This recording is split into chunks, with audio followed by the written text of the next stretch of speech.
Di sini saya ingin menjelaskan pengertian, peran, dan tujuan berbicara. Bahasa merupakan alat komunikasi visual yang dimiliki oleh manusia dan digunakan untuk berinteraksi antar sesamanya. Kenyataan menunjukkan bahwa setiap ada kelompok manusia, pasti di tempat tersebut ada bahasa. Hal ini berlaku baik pada masyarakat tradisional maupun masyarakat modern. Demikian jelas bahwa setiap manusia memiliki anggota masyarakat dituntut untuk memiliki keterampilan berkomunikasi baik secara lisan ataupun tulisan agar mereka bersosialisasi dengan baik.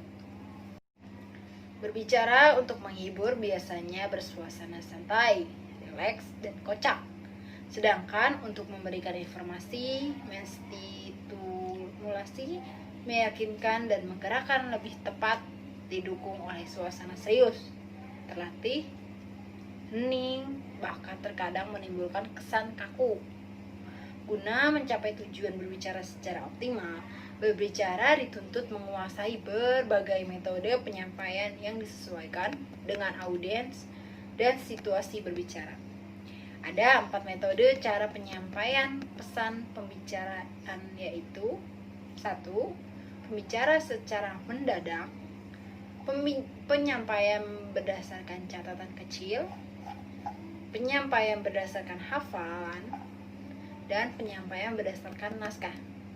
Berdasarkan 4 metode penyampaian tersebut, berbicara dibedakan atas 4 jenis, yakni berbicara mendadak, berbicara berdasarkan catatan kecil, berbicara berdasarkan hafalan, dan berbicara berdasarkan naskah. Selain itu, ditinjau dari jumlah penyimak berbicara dapat digolongkan menjadi 3 jenis, yaitu berbicara antara pribadi atau 4 mata, yakni apabila 2 pribadi membicarakan, mempersoalkan, merundingkan, atau mendiskusikan sesuatu, baik dalam situasi santai, akrab, maupun serius. Nah, yang kedua, berbicara dalam konteks kecil, yakni apabila seseorang berbicara menghadapi sekelompok kecil pendengar, misal 3 orang sampai 5 orang. Nah, yang ketiga, berbicara dalam kelompok besar, apabila seseorang berbicara menghadapi pendengar berjumlah besar atau massa, baik homogen maupun heterogen. Pada kegiatan jenis berbicara tersebut, ada yang memiliki kekerapan mobilitas, perpindahan peran dari pembicara menjadi pendengar atau sebaliknya, seperti pada berbicara antar pribadi dan berbicara dalam kelompok kecil. Dan ada pula yang mobilitas perpindahan perannya relatif kecil, bahkan tidak pernah terjadi, seperti berbicara dalam kelompok besar. Selanjutnya dipilih dari peristiwa. 1. Pidato presentasi ialah pidato yang dilaksanakan dalam suasana berbagi hadiah.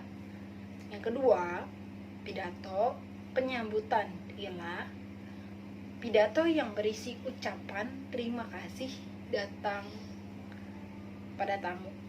Yang ketiga, pidato perpisahan ialah pidato yang berisi kata-kata perpisahan atau ucapan selamat jalan dan selamat tinggal. Yang keempat, pidato jamuan makan malam ialah pidato berupa ucapan selamat mendoakan kesehatan buat tamu dan sebagainya. Yang kelima, pidato perkenalan ialah pidato yang berisi penjelasan pihak yang berkaitan tentang nama, jabatan, pendidikan, pengalaman kerja, keahlian yang diperkenalkan kepada pendengar.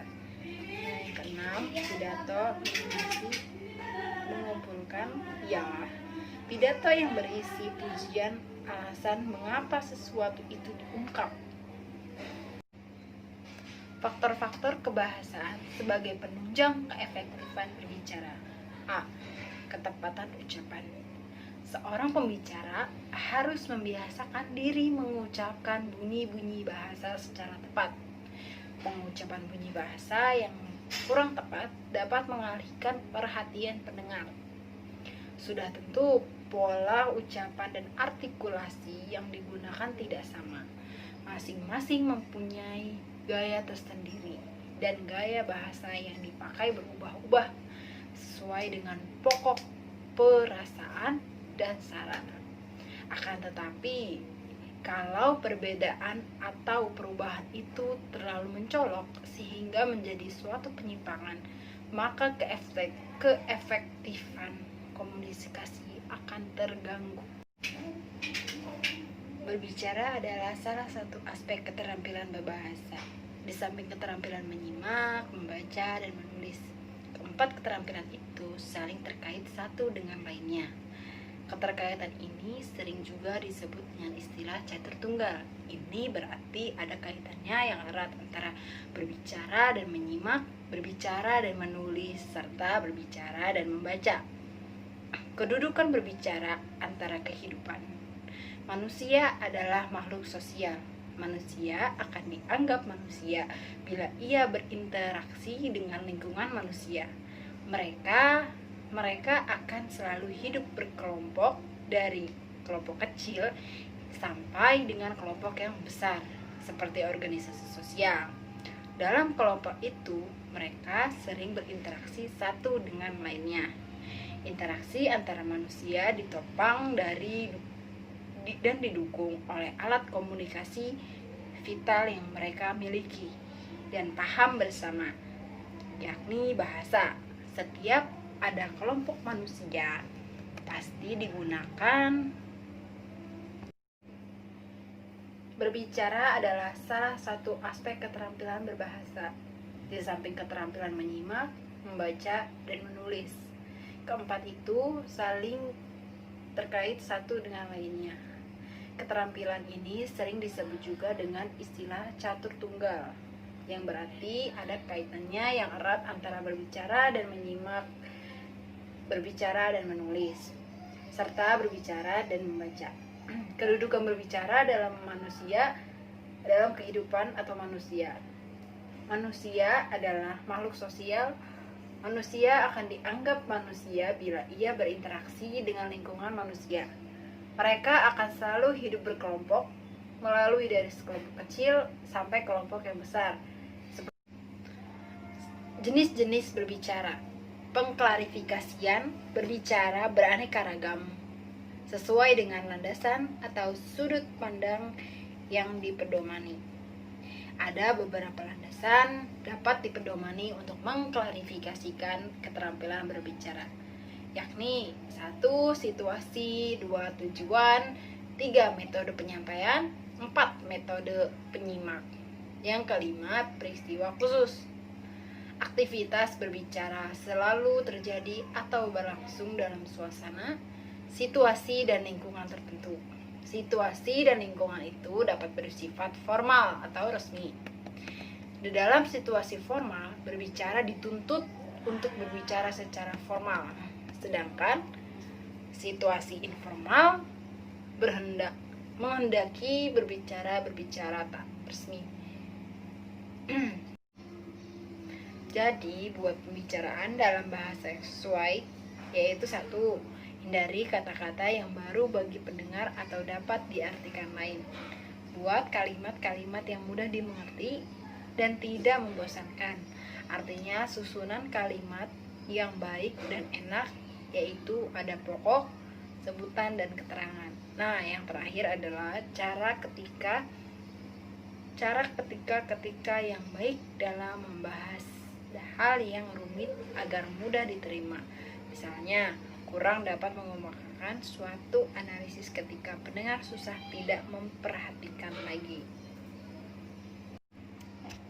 Sekian informasi yang bisa saya sampaikan tentang keterampilan berbicara. Terima kasih. Wassalamualaikum warahmatullahi wabarakatuh.